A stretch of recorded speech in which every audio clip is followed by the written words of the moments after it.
I'm going to show you how we can make complex chord progressions from a basic set of chords. Before I start, you should head over to gospelprogressionsuniversity.com/gospel keys pro and go download your free guide. What do pro musicians know that you don't? Let's take a look at the key of F major. F major is F, G, A, B flat, C, D, and E.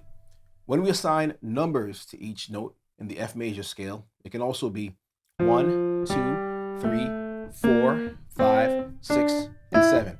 We can play these numbers in any sequence we wish, just like we would play the notes in F major in any sequence we wished. If I played 3, 6, 2, and 5, then played the chords that went with this in F major, I would get this: 3, 6, 2, and 5. I just played the chords diatonically. Diatonically just means I'm strictly sticking to the notes that belong to F major and I'm not changing them.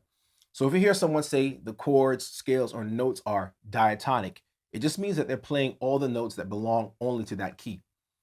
Let's take a look at a series of basic triads. So we have a G major triad, B flat major triad, F major triad, and a D major triad. Let's take those same basic chords and invert them so that we aren't working as hard. Easy is better, right? So we have our G major triad, we'll leave it there, and then we'll invert the B flat, and then we'll play the F in the root position, and then play the D inverted. At this point, you're probably thinking, but Chris, what does this have to do with F major? We know that the B flat triad and the F major triad are diatonic to F major, or in the key of F major, but where in the world does G come from and D come from? Because the B from G and the F sharp from D don't neatly fit into F major at all. So what gives? Remember the 3, 6, 2, 5 sequence we played a few moments ago? Well, let's play those notes in the bass while we play the chords in the right hand. So our first chord would be G over A. The second chord would be B flat over D. All right, this is our 6. And then we go to the third chord, which would give us F over G. And the last chord will give us, all right, that D major over C. So now we would have this.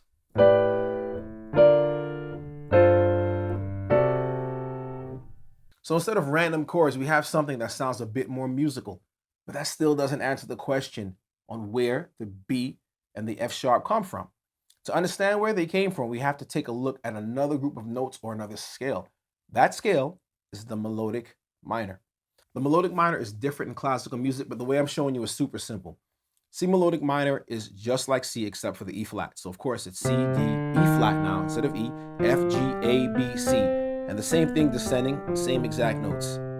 The E flat melodic minor is going to be just like E flat major except for E, F. We don't play G, we play G flat. So it's E, F, G flat, A flat, B, C, D, E flat. The same thing descending. The G melodic minor is just like G major except the B becomes a B flat. So it's G, A, B flat, C, D, E, F sharp, and G. And it's of course with all of them, they're the same exact notes going up, ascending, and coming back down. So notice that there's a G major triad in the C melodic minor. And conveniently, there's also an A. We see that there is a B flat major triad in the E flat melodic minor. So looking at it again, and conveniently, there's a D for the bass. We know that there's an F major chord, of course, in the key of F major with a G. And finally, we see that there is a D major triad in the G melodic minor.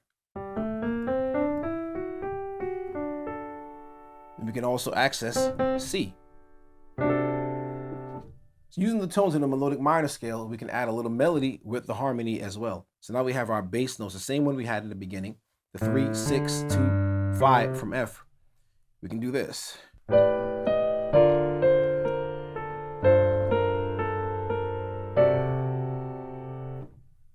Because C, E flat, and G melodic minor scales share tones with the F major scale, we can build, and it gives us almost endless possibilities.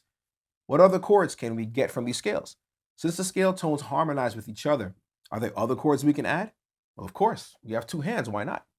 If we're to have a bass player play that 3, 6, 2, and 5, all right, or the A, D, G, and C, we can add even more tones, taking this from simple to more sophisticated harmony.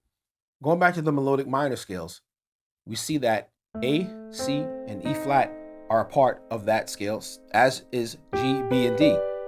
They all harmonize, so we can actually play them together, okay? Because it's a part of that entire C melodic minor scale. Another left hand would be G flat, B flat, C, because this fits perfectly into the E flat melodic minor, along with what we played in our right hand. The next chord we can actually use is the B flat, of course, because that fits perfectly into F major. F major in our right hand, and in our left hand we can play the B flat. And the last chord that we would have in our left hand, what we can use is E, B flat, and C. Because remember, the G melodic minor has those scale tones. And the chord that we use, the D major, harmonizes very nicely with the the E, B flat, and C. So now if we play that entire phrase again with a bass player, we would have this.